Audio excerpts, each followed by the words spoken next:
pessoal, meu nome é Juarez, eu sou neurologista. Sou a Bruna Bovarotti, neuropsicóloga. E eu sou o Daíra Guiar Júnior, biólogo. Bom, nosso convidado, obrigado por estar aqui, Daíra, um prazer enorme aí estar com você. Eu que agradeço o convite, Para mim é uma honra que você foi meu professor no primeiro ano da faculdade. Isso. E eu tô até emocionada de estar aqui hoje do seu lado, que foi um professor incrível. Muito obrigado. Que só cresceu na faculdade e hoje é o diretor da Universidade Federal de São Paulo, então, do campus da Baixada Santista. Isso, eu que agradeço, né, Juarez e Bruna. Bruna com especial carinho por ter sido minha aluna há 19 anos, né, Bruna? Revelando a idade. Revelando a nossa idade. E um prazer estar aqui, podendo conversar com vocês dessa experiência, né? 20 anos já de ensino superior, lidando com as questões educacionais e tudo que está interrelacionado, né? É verdade. Economia, política, educação, saúde. Tudo influencia no processo educacional, né? Tudo e mais um pouco.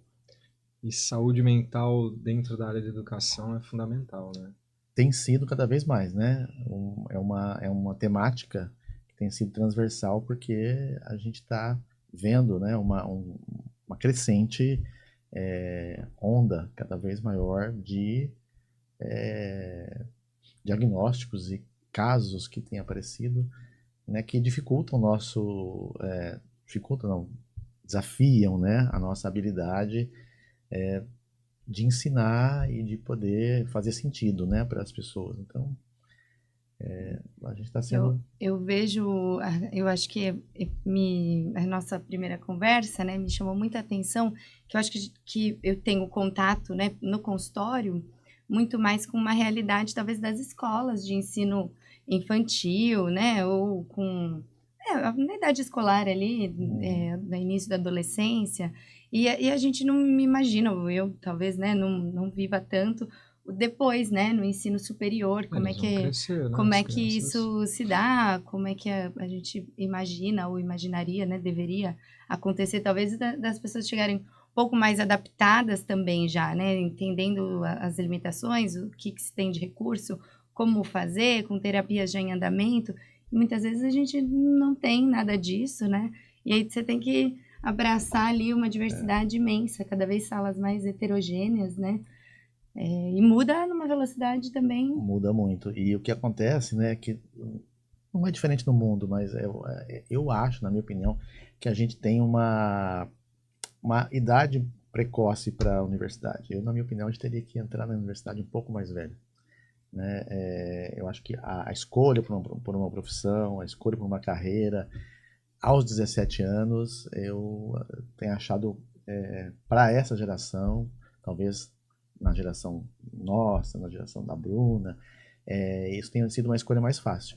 Mas hoje, para a galerinha que tem 15, 16, 17 anos, que é quando vai se vocacionar, né, já existe então essa tendência de não ter muita certeza, porque aos 50 eu tenho algumas dúvidas ainda, que dirá aos 17, né?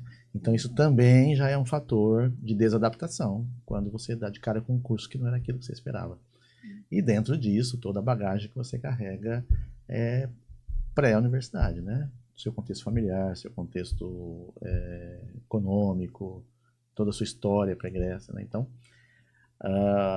os estudantes vêm carregados dessas questões, né? Tanto da profissão, que é uma a gente não pode desprezar de jeito nenhum, mas outras agora, né? Então, a gente falava no nosso papo inicial da exacerbação do uso das tecnologias, né? O quanto isso tem impactado também na vontade que o aluno tem de estar num ambiente tão, entre aspas, controlado como uma sala de aula, né? É chato, né? Não tem estímulo, uma pessoa só falando e um monte de gente ali. Quanto tempo dura uma aula hoje? Então, a gente tem período da manhã, das 9 ao meio-dia, às vezes com um professor só. Às vezes das 8h30, meio-dia, com 2 professores, né? E à tarde mais 2. Então, muito tempo com a mesma pessoa para a realidade atual, né? Para a realidade de hoje, né? Que 5 minutos já está todo mundo impaciente, cansado. A gente está com uma dificuldade muito grande de uma atenção concentrada, né? Justamente por conta desses dispositivos que a gente tem agora que te oferecem muita coisa em muito pouco tempo, né? Então a sala de aula, ela vira um lugar entediante. Na universidade, o celular pode entrar, não é como nas escolas que foi banido? Sabe que como pai eu comemorei, né? Que nas escolas eles foram banidos porque realmente meus filhos nunca chegaram em casa me contando uma parte lúdica da escola, né? Como eu chegava em casa contando dos meus pais. Hoje joguei bola, hoje fui na educação física, hoje fui, né? Os meus filhos chegavam contando experiências de sala de aula e muito personalizadas, né? Nada de grupo, nada de, né? Então eu comemorei. Agora na universidade a gente deixa, não tem essa regra, né? Então, às vezes você começa a perceber que você está dando aula e o pessoal tá fora, né? Tá fora e às vezes estão procurando conteúdo na internet, às vezes para dizer, não é bem assim. Procurando uma falha. Procurando a falha. Não é para complementar, é para criticar. Mas se fosse pro bem, né? Se fosse pro bem até. Mas é a grande minoria, né? Você sentiu como educador, você sentiu essa diferença dentro de casa nítida, assim? Você tem um olhar diferente, né? Não só o de pai, mas o de educador, essa experiência toda que você tem. Você sentiu uma diferença, assim, foi nítida essa mudança no celular?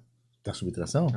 Foi. Lá em casa foi muito importante, né? Hoje me relatam mais experiências de conversa, de relacionamentos novos com novas amizades, novas experiências com lugares da escola que eu nem sabia que existia, porque eu não vou lá explorar os ambientes todos da escola, né?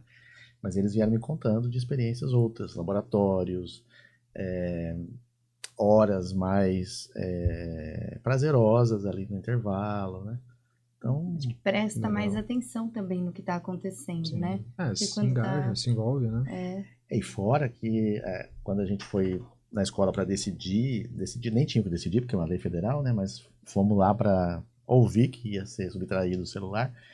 Eles disseram que é muito por conta do estudante, mas também da família, né? Porque o pai deixa na escola às 7h20, às 7h30 ele liga para a escola para saber se o filho subiu, ou ele liga para o filho para ver se o filho já está dentro da sala de aula. Então, assim, em 10 minutos que você deixou sua criança lá, para onde que ela foi, né? Uhum. Então, assim, o grau de insegurança também, nossa, ansiedade é muito grande pais, e né? isso atrapalha, né? Eu penso muito sobre isso nas questões de controle, né? Hoje a gente tem muitos aplicativos, dispositivos de controle. E a minha filha ainda não tem um telefone, mas eu fico nesse dilema. O quanto eu acho legal ter porque a gente pensa na questão da segurança, mas é um abuso também por conta dos pais, né? De privacidade, de espaço, de confiança. Como é que você gera, né? Uma sensação de que eu sou capaz, de que eu dou conta de fazer coisas sem que é isso. Eu tô na porta da escola. Eu chego, eu sou capaz de ir até a sala de aula, frustrante, né? E aí criança você vai também se controle, sentindo incapaz, né? De fazer qualquer coisa. O que a gente conquistava lá atrás. Hoje eu atendi um senhor de 83 anos. Começou a trabalhar com 7, acompanhando o pai que era pintor. Aos 13 ele tinha carteira registrada. Com 17, com 20 ele abriu a empresa dele e tem sucesso até hoje. Então tinha uma noção, né, de realidade. Agora também com a tecnologia a gente descola, né? E aí não tem vivência para contar. Fica vivendo numa bolha de proteção exagerada. Empobrece a experiência de vida mesmo, né? Nós fomos, né, alunos que passamos por a gente comentava sobre isso hoje lá em São Paulo, né? Nós fomos estudantes que vivemos uma era não digital, onde nós tínhamos contato físico com o livro, onde nós tínhamos muita escrita, muita leitura.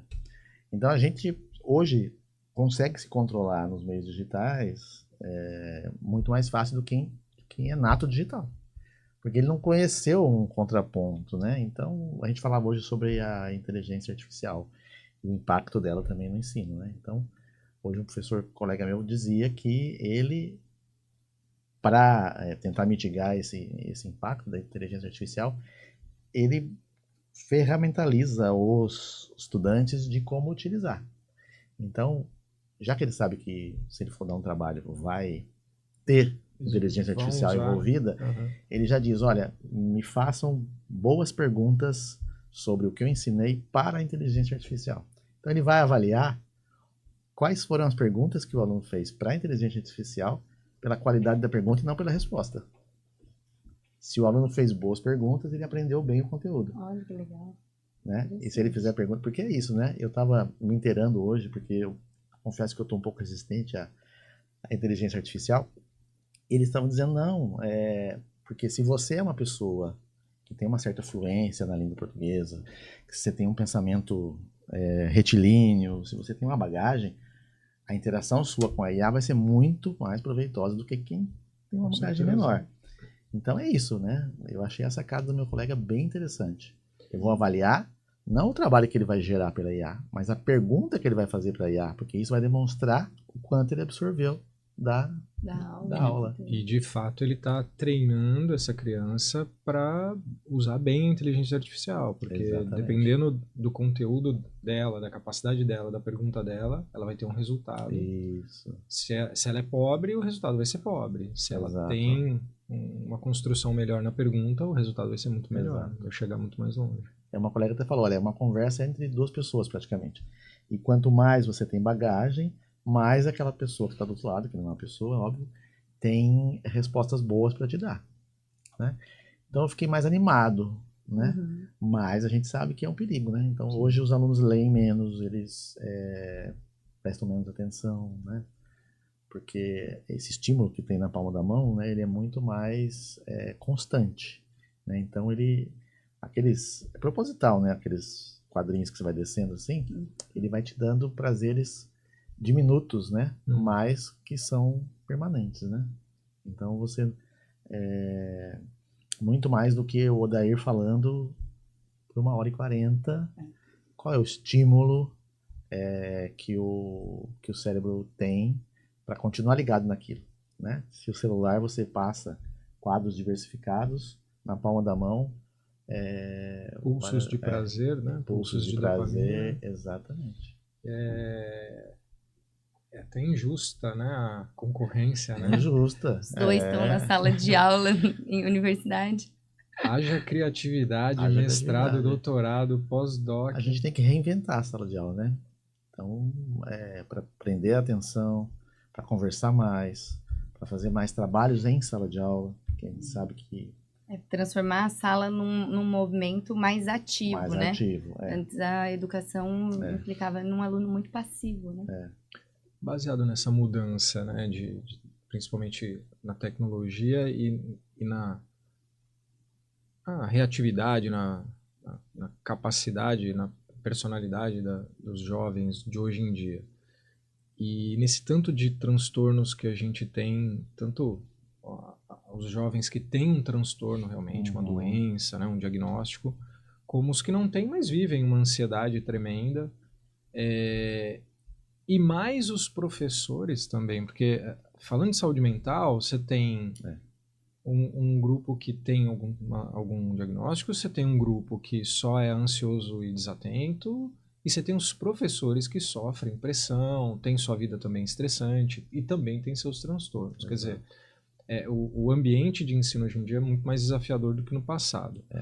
E como que tudo isso somado a uma necessidade de mudança, de adaptação tecnológica e de velocidade de processamento numa aula, quais as medidas que uma universidade, por exemplo, está tomando, ou mesmo as escolas estão tomando para fazer com que isso aconteça, se encaixe e tenha resultados melhores? Eu vejo até, desculpa me alongar, mas assim, eu vejo até porque eu estou dando aula na faculdade, comecei esse ano, e eu sou do tradicionalzão, né? E a faculdade que eu estou do modelo tradicional ainda das aulas, né? E eu sinto uma necessidade de uma evolução minha, de uma adaptação, de uma novidade, de ser mais criativo, mas eu tenho muito receio de fazer isso, porque os jovens são diferentes da minha época, mas eu tenho uma preocupação muito grande de fazer errado também, de querer inovar muito. Sim. E isso falando de jovens que não têm problema, mas certamente ali no meio eu tenho problemas de saúde mental, de dificuldade de atenção e tudo mais. O que você acha que hoje em dia está sendo feito, pode ser feito? A gente, por enquanto, não tem que fazer nada, tem que ter um pouco mais de calma, um pouco mais de observação. Eu acho que a gente tem que estar atento, né? Existem na universidade tanto aqueles que chegam e já declaram que, né, que tem algum tipo de problema, procuram ajuda. Na universidade a gente tem sempre à disposição o nosso núcleo de apoio ao estudante e ele pode então procurar ajuda pedagógica, né? Temos lá o pedagogo, temos o psicólogo, temos o assistente social. Então ele chega, em geral, ele já declara e a gente passa então a trabalhar aquela situação de maneira que ele não tenha prejuízo, né? Mas muita gente é reticente em declarar, né? E tenta, de maneira autônoma, sobreviver ali no meio, né? Aí a gente acaba, ao longo do percurso, essa pessoa vai ganhando, né, a confiança da instituição e vai confiando mais na instituição e acaba se abrindo e tal. Então a gente tem que estar atento, a gente tem que estar sempre procurando inovar no projeto pedagógico para tentar incluir essas pessoas, né? E atento ao desempenho, né? Porque vai ser nítido para a gente, mesmo aqueles que não declaram, o desempenho que em diversas áreas fica aquém do esperado, né? Então a gente tem trabalhado com projetos que tentam dinamizar o ensino, casos motivadores. Hoje em dia, a tecnologia, que ao mesmo tempo causa algumas dificuldades para a gente, ela ajuda em muitos aspectos, né? Então você tem à disposição ferramentas que há tempos atrás a gente não tinha. Então o uso de vídeos numa sala de aula hoje em dia é muito mais facilitado, né?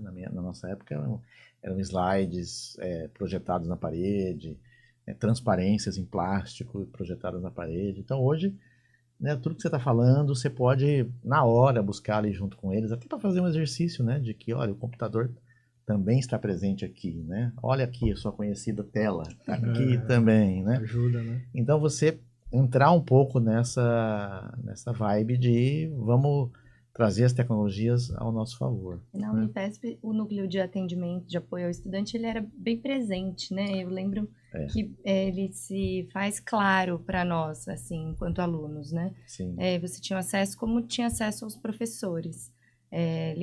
Até maior, né? Ele estava lá. Eu lembro do nome das pessoas da época, né? Então era uma relação próxima. Eles conheciam os alunos que estavam lá. Eu, como fui da primeira turma, a faculdade era pequena, eles conheciam por nome, né?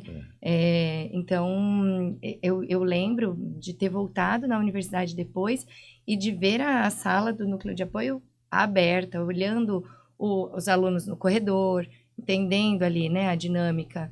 Eu não vejo isso, por exemplo, em escolas, quando eu visito.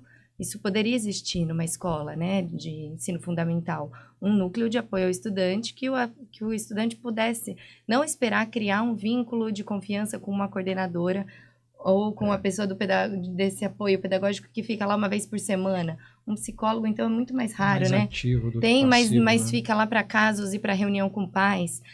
Se tivesse essa portinha aberta, né, nas escolas, eu acho que já facilitaria muito essa, pelo menos, a procura, né, de ajuda. E eu vejo uma coisa que é engraçada, né, comparando muito essa minha experiência de professor e de pai, né, eu vejo que faz falta na escola isso, Bruno, porque de repente eu vejo minha esposa dentro de um grupo de WhatsApp de uma classe da minha filha, de uma outra classe do meu filho, como se ali fosse um núcleo de apoio ao estudante.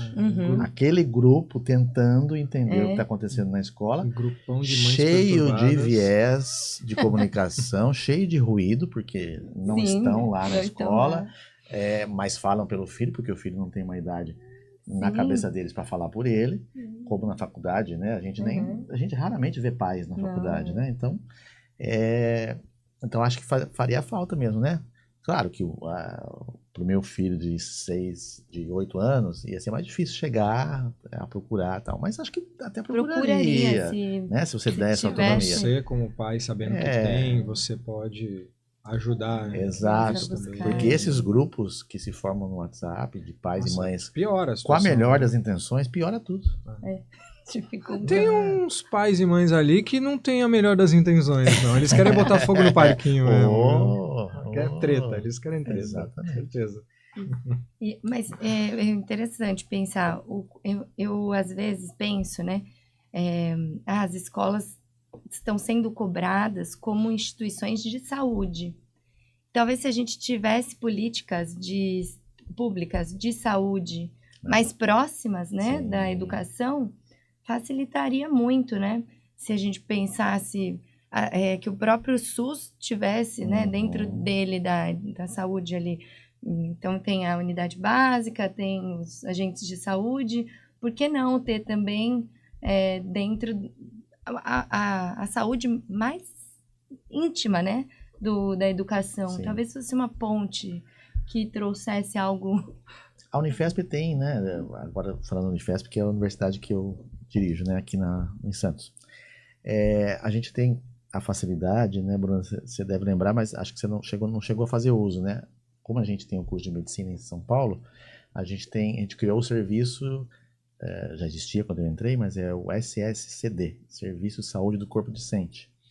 Então, se a gente tiver uma abordagem no NAI, que é o Núcleo de Apoio Estudante aqui local, que não dê conta, a gente tem como encaminhar para psiquiatria, para outras especialidades de saúde. No final, já fiz o cartãozinho, tive que fazer Isso, exame. e você marca, né, como estudante você tem direito, marca as especialidades lá em São Paulo. Né? Então, acho que isso facilita. Se por um lado isso é importante, você também não acha que isso pode ser terceirizar mais uma função para a instituição de ensino, criando mais responsabilidade, talvez às vezes até desvio de foco e tirando muita responsabilidade de outro setor, como de saúde, e até a própria família, que deveria estar tomando algumas atitudes. Assim como muitos pais terceirizam a criação do filho para a escola, né?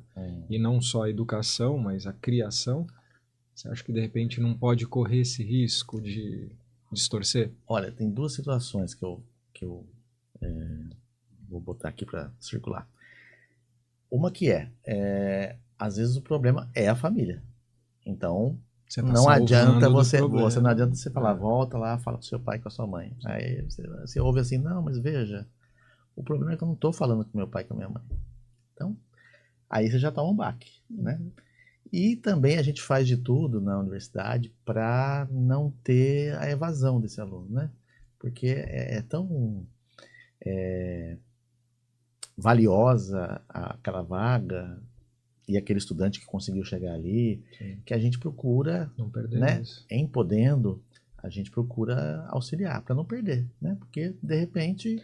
E até para chegar no teu objetivo, que é formar da melhor forma possível esse indivíduo. Exatamente. Então, se você precisa dar esse apoio porque ninguém está dando, você vai dar porque você precisa chegar no resultado dele. E às vezes a gente encaminha para a rede de serviços, né? É um caminho mais longo, então tem gente que fala, eu não vou para São Paulo, né? A gente encaminha para a rede aqui, né? E posso te dizer que a rede aqui atende bem. Claro que demora, porque você vai no serviço de saúde público, você sabe que não é da noite para o dia. Mas tem gente que já tem vínculo aqui, tem gente que então prefere aqui, então a gente encaminha também, né? Nós temos o nosso próprio serviço escola de psicologia, que não faz atendimento, o nosso aluno não atende, mas a comunidade externa, a gente não dá atendimento assim com hora marcada, mas a alguns grupos a gente tem dado atenção, né? Mas a própria universidade, não pode atender o próprio aluno. Então, a gente não tem essa diretriz na nossa universidade, né? Eu sei que tem curso de psicologia que alunos dos últimos anos fazem atendimento na clínica escola. A gente não adota esse modelo, né? A gente adota um modelo mais essa clínica escola sendo um lugar de referência para o próprio aluno formando, né? Que traz casos para discussão, circulam ali pessoas da comunidade também, mas não é um atendimento sistemático, né? Porque entende-se também que a gente não pode substituir os serviços já implementados, né? Então... o foco é o ensino e não a prestação de serviço. Exatamente. Então, o aluno que tiver alguma necessidade se encaminha para o serviço de referência. E para o nosso estudante também é melhor ser formado ao redor dos serviços já existentes do que a gente, né, criar um serviço como se fosse um cenário, né, que vai ter uma aprendizagem mais controlada, né? A Bruna sabe disso. Ao sair a campo nos serviços da vida real, você encontra situações que são mais educativas e mais realísticas do que você, né? Dentro da universidade, você no ambiente controlado pelo professor, né? Com casos às vezes escolhidos ali para compor diferentes tipos de abordagem. Ainda mais pensando hoje em dia, né, que já é tudo tão controlado, né? De repente você se vê ali numa universidade precisando tão ativo como é o projeto, né? Exato. Da Unifesp, que é um projeto inovador, que coloca os alunos a campo desde o primeiro dia de aula. Eu acredito que seja cada vez mais desafiador por a gente estar dentro dessa realidade tecnológica e controlada, né, de pais que sabem o momento que você está em cada cômodo da casa, e aí você ter que dar a sua cara sem se sentir muito seguro, se já era difícil lá atrás, né, eu lembro da gente perguntando, mas o que eu vou falar? Eu não aprendi nada, e vocês querem que eu pergunte o que para o paciente? Não posso ajudar. Não, você vai escutá-lo, você vai aprender a escutar a história, sem a preocupação do que você tem para dar, né? E eu acho que isso faz muita diferença na prática clínica. Quando você está disponível para o seu paciente para escutar o que ele te traz, antes de pensar em como você pode ajudá-lo, você de fato escuta a queixa do outro, né? E o que a gente também vê como uma dificuldade enquanto pacientes, né? Que a gente procura às vezes e às vezes a gente não consegue se conectar com um profissional.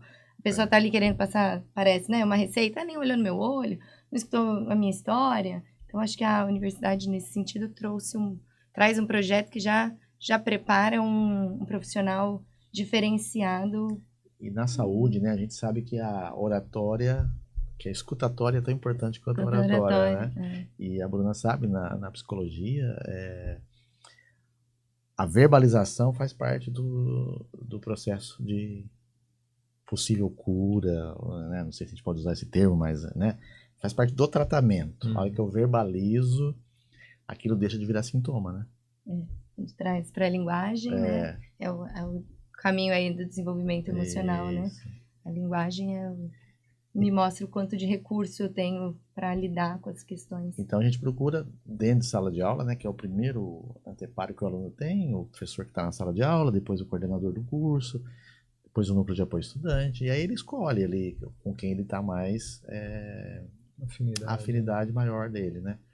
Mas tem sido um desafio, né? Porque a geração é outra, eles estão muito mais conectados, eles estão muito mais ansiosos, né? Por conta disso, muito menos focados. Eu achei muito interessante quando você falou, né? Eu estou lá dando aula, competindo com a conta que vai vencer, que vai vencer hoje, com a notícia que chegou, com as aflições, com o ônibus que eu consigo acompanhar, se ele está chegando no ponto, né? Então é muito difícil mesmo competir com essa tecnologia, né? Eu achei muito bom esse exemplo que você deu. Bom e um pouco triste a realidade, né? Como é que eu presto atenção? O Ricardo, o Eduardo Gianetti, que ele é economista e também cientista social, ele fala que na economia tem uma questão que se chama interesse marginal decrescente, que na economia se eu tenho uma caneca, o interesse é 1. Se eu tenho 2 canecas, isso vai ficando marginal e vai decrescendo o meu interesse. Então, tudo que é muito repetitivo na economia, né? Então, eles usam isso para aquisição de itens, um celular, 2 celulares, né? Então, a segunda unidade de consumo do mesmo produto sempre vai desinteressando, né? Então, a segunda aula minha no dia para o mesmo aluno vai ficando marginalmente desinteressante, né? Ao passo que no celular ele vai um quadro por segundo tendo desfechos, né? Diferente. Tendo desfechos.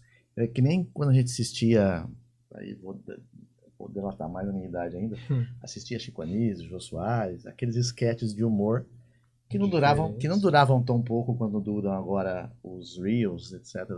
Mas eram rápidos. Eram rápidos, né? Diferentes um do outro. Tinham um desfecho, então tinha um começo, meio e fim, e dava aquela... Você ria, não sei o que, dava aquela satisfação. Então, assim, aquilo quase que é um precursor, só que hoje os desfechos são em questão de segundos, né? Em segundos você já sabe o que vai acontecer.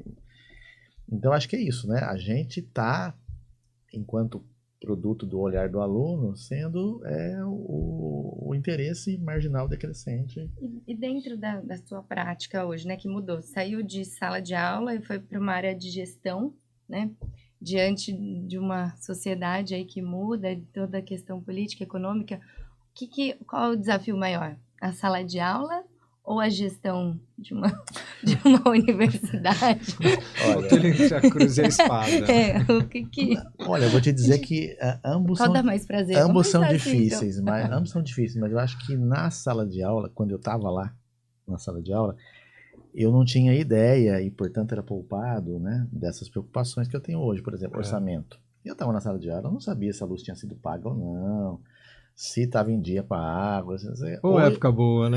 Tranquilidade da ignorância. Hoje, se eu for para uma sala de aula, eu vou estar assim, esse ar-condicionado não está gelando, e agora, que será que houve? Isso vai me custar tanto, etc. A burocracia para arrumar. Então, hoje, é até bom que eu não esteja na sala de aula, porque eu vou estar com outro foco. Você igual a pensando no ônibus. Você vai ensinar o quê se você não está nem aí, né? Você não está... Então, eu acho que é mais desafiador fazer gestão, porque são múltiplas os aspectos, né? Então, desde a falta de um quadro maior de servidores que pudessem atender melhor, até o orçamentário, que é muito desgastante, né? Até o pedagógico, né? Ainda bem que hoje, no meu caso, pedagógicos são outras pessoas que cuidam. Eu cuido mais da questão financeira, vagas, infraestrutura, né? Então, mas eu acho que era mais fácil quando eu estava em sala de aula. Como eu disse para vocês na outra conversa, eu não sei como vai estar quando eu voltar, né? Porque eu vou me desligar desses outros problemas, tenho que me desligar desses outros, fazer o luto, né, desses outros problemas e seguir com as aulas. Mas aí eu vou encontrar um aluno diferente de quando eu saí da sala de aula há 8 anos atrás, né? Mas acho que você tem menos variáveis para atrapalhar o seu resultado, né? Mais ou menos que depende de você e do aluno. Isso. Então, 50% ali. A gestão depende de você e de governo, economia, burocracia, muitas outras pessoas, né? E tudo que eu faço ali, né, na gestão, tem um impacto de massa, né? Que se der algo errado, se parar como já aconteceu ano passado, se cair uma chave disjuntora que o prédio fica sem energia, N turmas vão ficar sem aula naquele dia. Vou frustrar a expectativa de várias pessoas, o cronograma de todo mundo. Enfim, se fosse só eu em sala de aula, aquela turma ia embora, no dia seguinte eu me virava com as outras, né? Então, você tem mais controle, né? Tá mais na mão, né? Mudou muita coisa, assim, na forma de entrar na universidade, né? Isso... Mudou para melhor, eu acho, viu, Bruna? Porque você imagino hoje que eu tive que prestar 15 vestibulares, acho que hoje presto muito menos. Você hoje, pelo menos na Unifesp, para a grande maioria dos cursos, a gente tem 56 cursos, eu acho que para uns 3 só a gente conserva ainda um vestibular como parte do processo, né?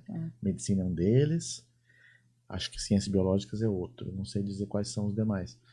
E nos outros, aqui no campus da Baixada Santista, exclusivamente Enem, nota do Enem, SISU, que classifica para a entrada, né? Então, você já de cara, tudo bem que o Enem também é uma prova, mas ele é bem diferente do vestibular de antigamente, né? Ele é uma prova mais bem elaborada, mais abrangente, mais crítica, mais reflexiva. E o vestibular antigamente, vocês lembram, era massacrante, né? E é uma régua só, né? Uma régua só. Cada vestibular eram inúmeras réguas diferentes. E favorece, tem a Juarez, a mobilidade pelo país, né? Então, a sua nota, você, ao pôr a sua nota no sistema, você enxerga em quais universidades do país você poderia fazer medicina, você poderia fazer agronomia, né? Então, legal, concordo. E assino embaixo. Mas traz um outro desafio, né? Aquela pessoa que sempre quis passar em determinado curso, a hora que ela passa, a hora que ela vê que ela tem nota para passar lá no Rio Grande do Sul, ela quer ir. Tá. Ela quer ir e aí a gente cai nas condições de permanência, né? Porque você começa a se mover no país, sai da sua cidade, vai para uma cidade, vou dar exemplo aqui, né? Santos é uma cidade de custo de vida alto, né? Então, muita gente vem para realizar o sonho, mas chegando aqui se depara com a dificuldade em permanecer, né? E para isso a gente tem políticas de permanência, né? E tem uma verba específica chamada o PNAES, né? Que é o Plano Nacional de Assistência ao Estudante, que a gente consegue, para os casos de maior vulnerabilidade comprovada, um auxílio financeiro, né? Então a gente tenta, porque além dessas questões que a gente fala, né, da saúde mental, do não acompanhamento muitas vezes por questões de formação pregressa, a gente tem a questão também econômica, né, que também afeta a permanência do estudante. Olha, eu pego X ônibus para chegar até aqui, eu pego minha renda familiar é tanto per capita. Então, hoje, a gente tem conseguido. A gente tem cotas para quê? Para que... A gente tem cotas de raciais, né? Cotas, ano passado foram implementadas cotas trans, né? E escola pública. Tá. Então, e também PCD. Tá. Né? Aí a gente tem bancas no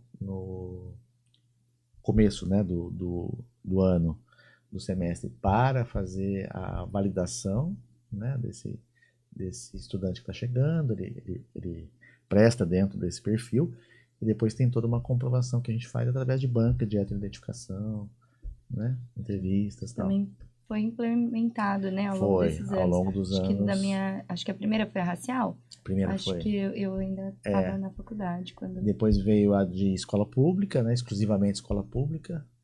Então hoje a gente está com um perfil, né, de maneira muito boa, um perfil bastante inclusivo, né? Eu acho que hoje a universidade ela é mais diversa, né? E eu acho que todo mundo ganha com a diversidade, né? Uhum.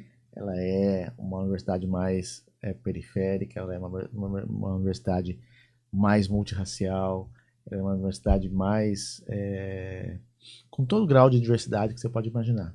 E eu acho que isso enriquece, né, a universidade. As cotas PCDs, elas têm subclassificações? Então, dentro do PCD tem, né, uma variabilidade grande, né, de a gente não consegue dar conta de todo esse espectro, né? Então, mas a gente tem desde deficiência física, né? A gente tem pessoas que são cadeirantes e que requerem até acompanhamento específico por profissional contratado para isso. A gente tem a neurodivergência. Então tem várias questões. Neurodivergência nem sempre a gente consegue né, colocar dentro de PCD, né? Intelectual. Isso. Então, mas eu acho que foi um grande ganho para a universidade ter acolhido, né? Porque durante muito tempo ela foi muito elitizada, né? A universidade. Então a gente não conseguia dar conta, né, de formar pessoas que durante a vida inteira tiveram um passo atrás na questão que a gente falsamente enfrentou durante muito tempo, da tal da meritocracia, né? Aqueles que vão de escada rolante querendo se comparar com os que vão da escada normal, né? Então... A meritocracia até existe, né? Mas a gente também tem que entender essa hierarquia aí, né? Essa pirâmide de privilégios, de onde parte, né? A pessoa, uma coisa duas pessoas que partem do mesmo lugar, né? Exatamente. As mesmas condições, aí tudo bem.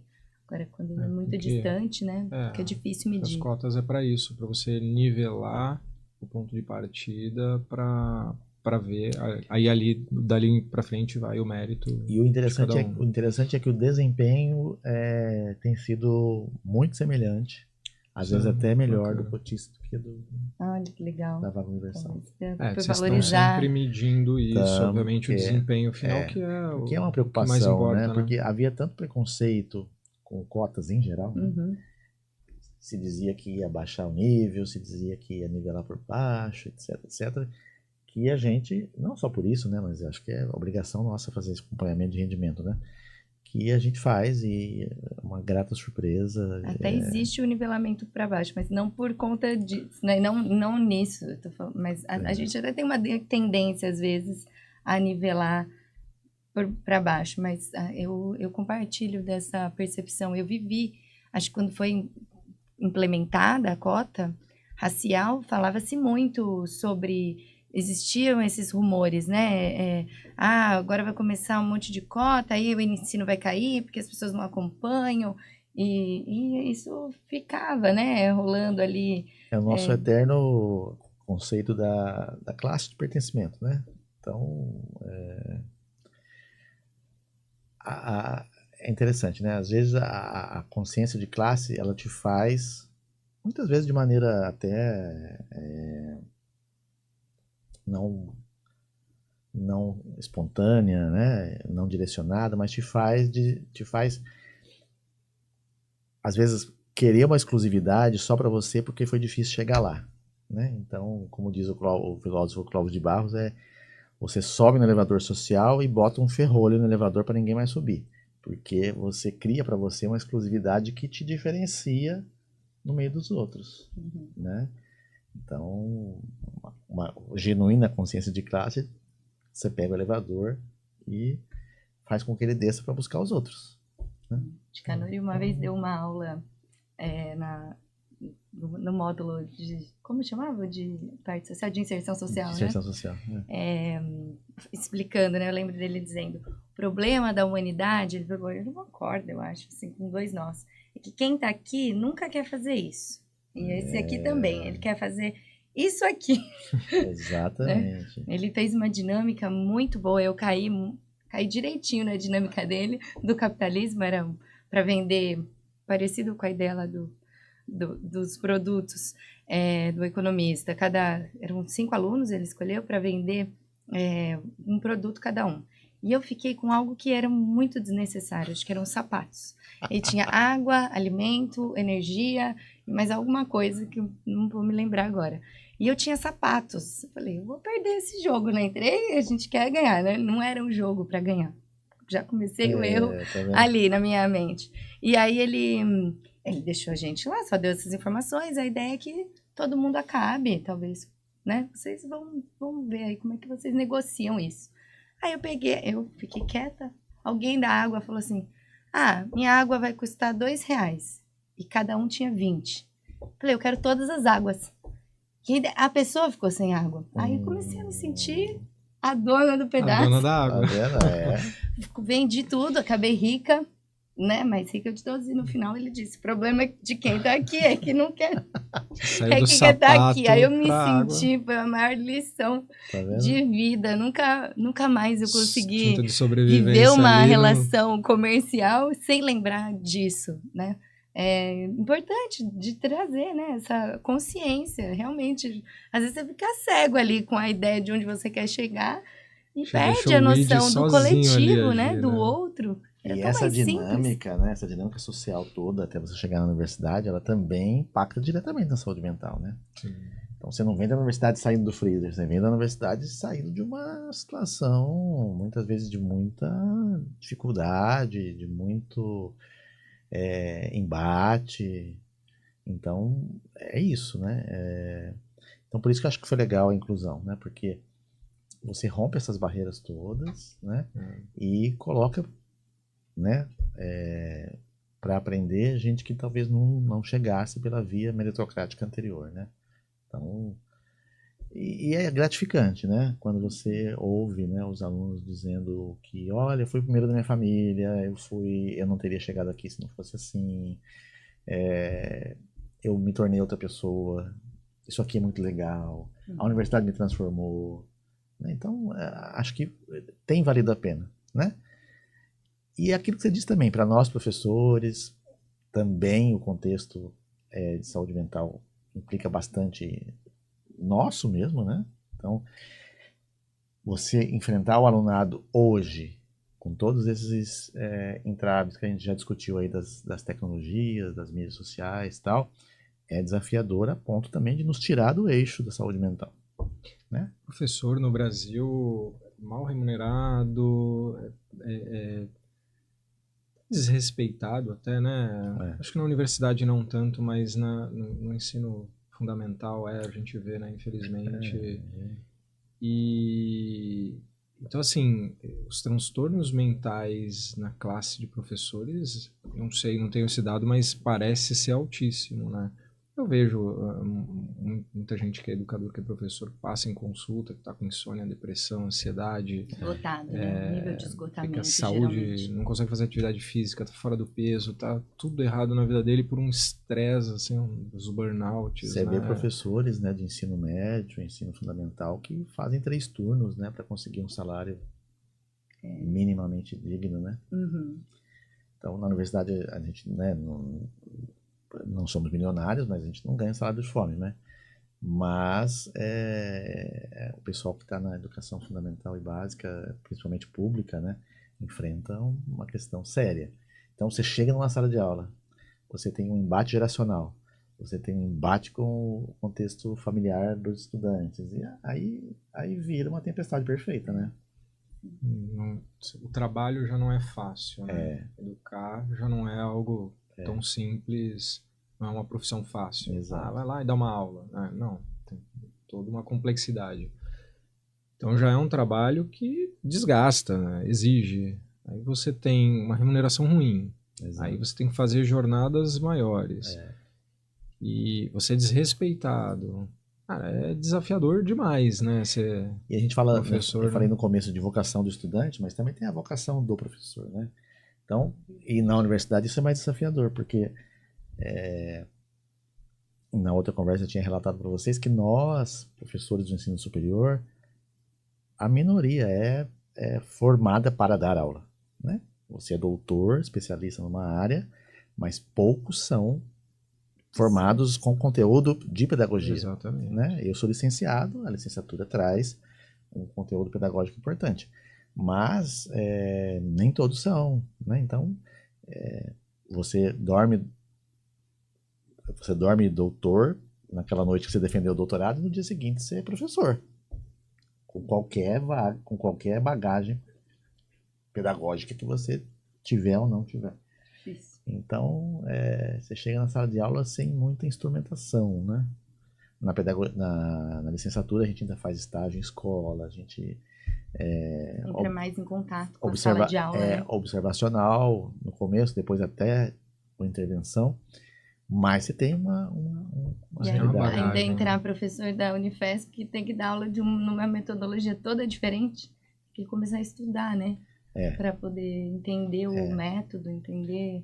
Porque ainda você não pode nem usar a tua experiência, né? Eu fui convidado por uma outra faculdade antes, e com um método totalmente diferente da minha experiência. Quer dizer, eu já não sou um educador, não tenho essa formação, sei a medicina que eu dou, sei a neurologia, mas não tenho essa formação de professor.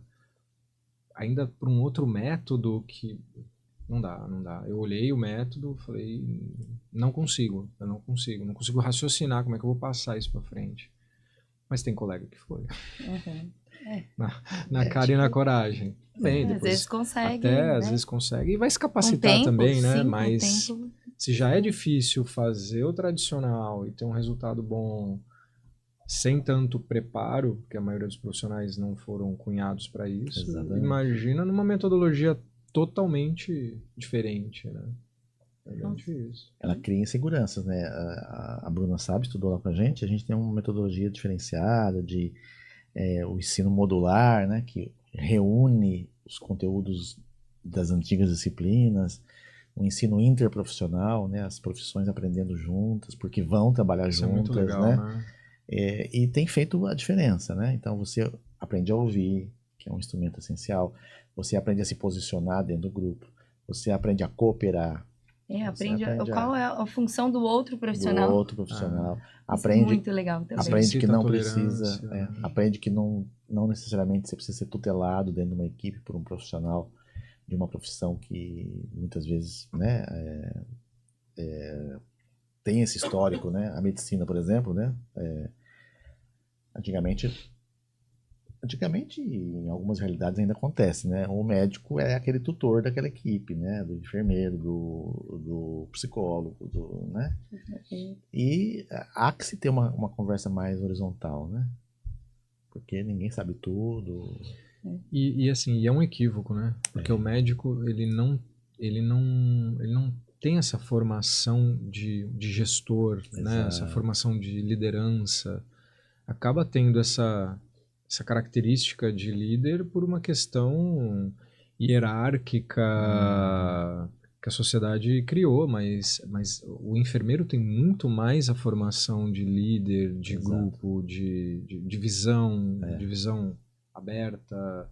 Então, e aí na prática dá ruim quando o médico vai ser o líder ali do grupo e não sabe ser, não foi treinado para isso, e o enfermeiro tá lá assim, né, do tipo, nossa, eu sei fazer tudo isso, né? Então, mas tem mudado muito essa visão, assim, eu vejo, trabalho em hospital que a gente vê mais essa necessidade, né?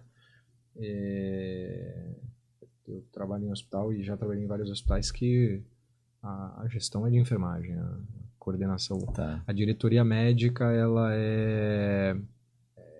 é mais social, assim, essa coisa do diretor ser médico, mas é a enfermagem que realmente manda na coisa, né? Funciona. Porque é mais instrumental, né? Muitas vezes está mais presente, né? E aprendeu a fazer também, né? O médico aprendeu. E o médico é individualista, né? Tem médico que sabe trabalhar em conjunto, tudo, mas o médico é muito... Nesse quesito, a formação, eu lembro no segundo ano que a gente já entrava em alguns casos que as unidades básicas selecionavam para a gente visitar nas casas dos pacientes e formavam pequenas equipes, né? Então, eu fui num trio. Eu da psicologia, uma educadora física e uma nutricionista.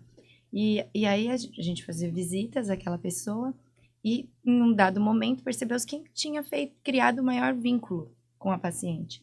E aí, como é que a gente atua nas 3 áreas com um profissional à frente, né? E você saber até dar esse passo para trás, né? Eu não preciso estar à frente do caso para que a minha orientação tenha importância.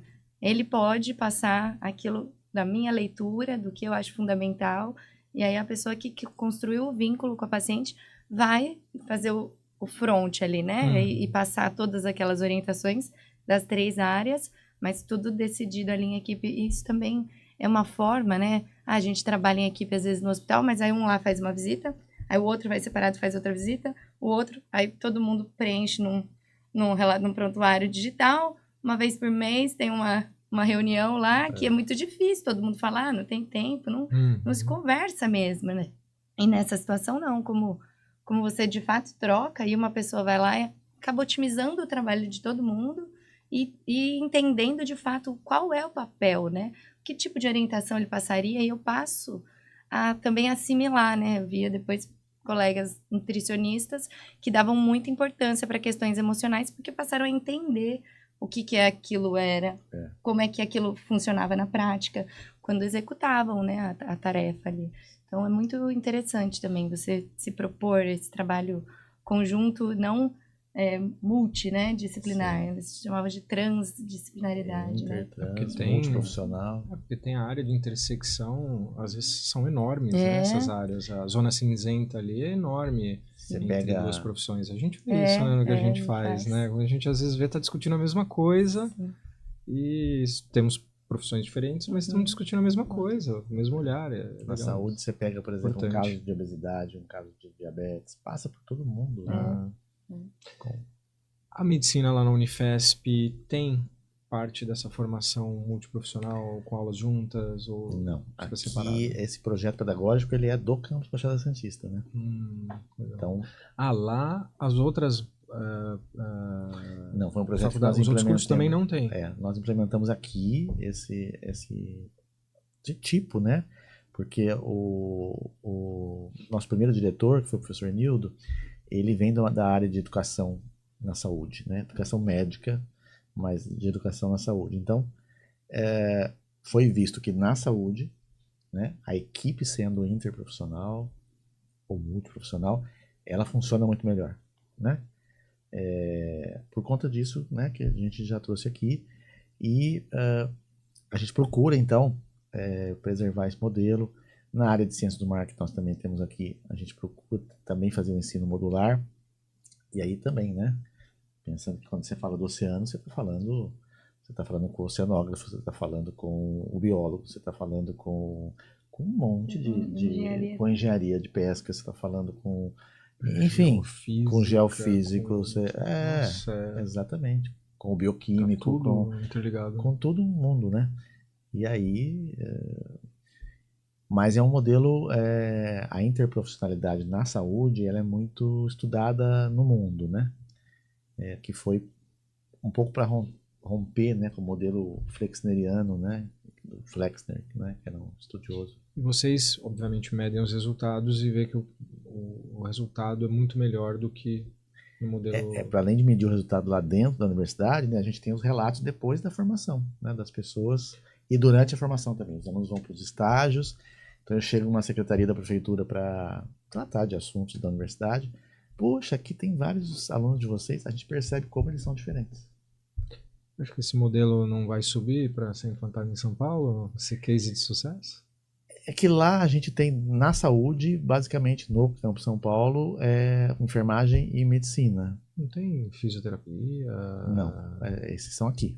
Tem só a fonoaudiologia também lá, fono, né? perdão, fono, enfermagem e tem as tecnológicas, né, ortótica e tal. A medicina lá era só a Escola Paulista de Medicina, né? A Universidade Federal de São Paulo, quando abriu a universidade, multiplicaram os cursos. Aí foram para achei que tinha enfermagem. Enfermagem tem. Odonto tem também.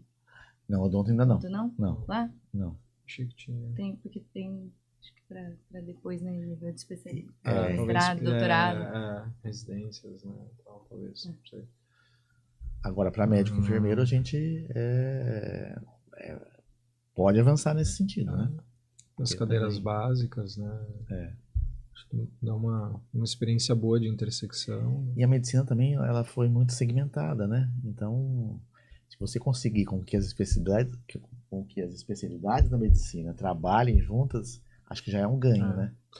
A faculdade de medicina é uma bolha, eu posso falar por experiência, assim, você fica imerso ali num mundo fechado, quase que paranoico, que você não faz outra coisa, não fala outra coisa e não entende de outra coisa. Mas é que tem também muita coisa para aprender, né? Mas isso não é uma justificativa. Se explica, mas não justifica, né? Uhum. Você tem outros cursos que também têm muitos anos de formação ou carga horária grande e não precisa estar trancado numa bolha. Uhum. Né? Eu acho que abrir um pouquinho a mente com contato com outros profissionais de uma forma mais madura, não contato nos jogos, né? Nas intermédias e tal, com outros povos, não. Contato profissional ali, né? de ensino, essa troca, essa socialização, essa visão, entender um pouquinho, não sair no mercado de trabalho e agora eu vou lidar com o fisioterapeuta, com o psicólogo, com... Isso antes, na formação, eu acho que seria bem positivo. No Hospital São Paulo, a gente tem na prática do serviço, né? Eu sei porque eu tenho os meus amigos diretores de lá, tanto da enfermagem quanto da medicina, converso muito com eles, eles relatam essa tentativa desse trabalho conjunto já ou pós-formação ou no final da formação ali, né? Depois na residência, né? Esse trabalho conjunto do enfermeiro, do psicólogo, da nutricionista, né? E aqui a gente começa um pouquinho antes, né? Já começa na sala de aula, durante a formação. Mas existe também. Acho que deve ter muito mais resultado mais precoce. Agora, as áreas da medicina tem às vezes, encontros que são necessários, né? Então, o ortopedista junto com o ortopedia e traumatologia junto com o neuro, dependendo da situação, né? O hematologista junto com o gastro, né? Então tem situações que requerem essa equipe, né? Mas acho que a gente podia explorar mais, né? A atuação interáreas, né? Se a gente pudesse chamar assim, interáreas da medicina, porque senão você fatia o paciente muito, né? E aí cedo passa um, à tarde passa o outro, à noite passa o outro, e lê o prontuário do colega. Agora, em alguns congressos de saúde mental, tem se falado num sistema de diagnóstico de Hardock, acho que é esse o nome. E aí é bem interessante, porque é uma tendência, já mostra uma tendência a entender o paciente de uma forma mais integral, sabe? É bem legal, assim, para sair um pouco, mas isso começando pela saúde mental, porque também foi segmentando demais, né? Cresceu muito os rótulos, né, que a gente pode dar, Exato. e aí a gente se perde, a gente vê já crianças com 5, 6 rótulos, fala, não, tem alguma coisa errada aqui, né? Então, tem sido falado num novo jeito mesmo de diagnósticos, de raciocínio clínico, para fugir um pouco, né, desse acúmulo de CIDs, lista né? de CIDs, né? Até porque coleção. talvez você tenha ali um CID, Uhum. a pessoa tem um transtorno, a criança tem um transtorno e o resto é secundário. Sei lá, tem um TDAH e aí criou uma ansiedade em cima disso. São 2 CIDs, mas um é secundário ao outro, quer dizer, quem veio primeiro aí, né? Até para tratar isso, porque tem 2 CIDs, dá 2 remédios e faz 2 terapias. Não, tem 3, 4, 5. Eu tenho um paciente que chegou com 8 CIDs para mim. De saúde mental. Eu peguei uma criança com 6, de 7 anos com 6. E assustador aqui tem alguma mesmo, coisa né? errada, porque com 6 anos a gente ter 6 CIDs... Não é normal. Alguma coisa a gente raciocinou de uma forma que não tá legal. Então, Vamos realmente... tentar pensar o que é principal aqui e conversar sobre isso para poder entender o que muita tá... gente diagnosticando ao mesmo tempo, né? Talvez seja. Os critérios têm que mudar, a visão... Sobrediagnóstico. E aí é bem interessante, assim, tenho conversado com alguns psiquiatras que têm trazido, né, esse novo raciocínio, que tem estudado sobre isso. Eu li algumas coisas, tudo em inglês ainda, mas bem interessante, segmenta, né, é muito legal a forma de entender os sintomas, muito diferente do que a gente está acostumado. Acho que pode ser algo que esteja vindo, que dê uma luz aí para trabalhar, né, de uma forma mais integrada. Bacana. Muito bem, estamos encerrando. Eu tinha aqui mais umas 520 dúvidas e curiosidades, mas acabou, não tem jeito. A gente volta um dia, não tem problema. Fazer a parte 2. Já fica aqui a oferta de a gente fazer a parte 2. Um reencontro. Muito obrigada. Muito obrigado. Eu que agradeço, gente, prazer.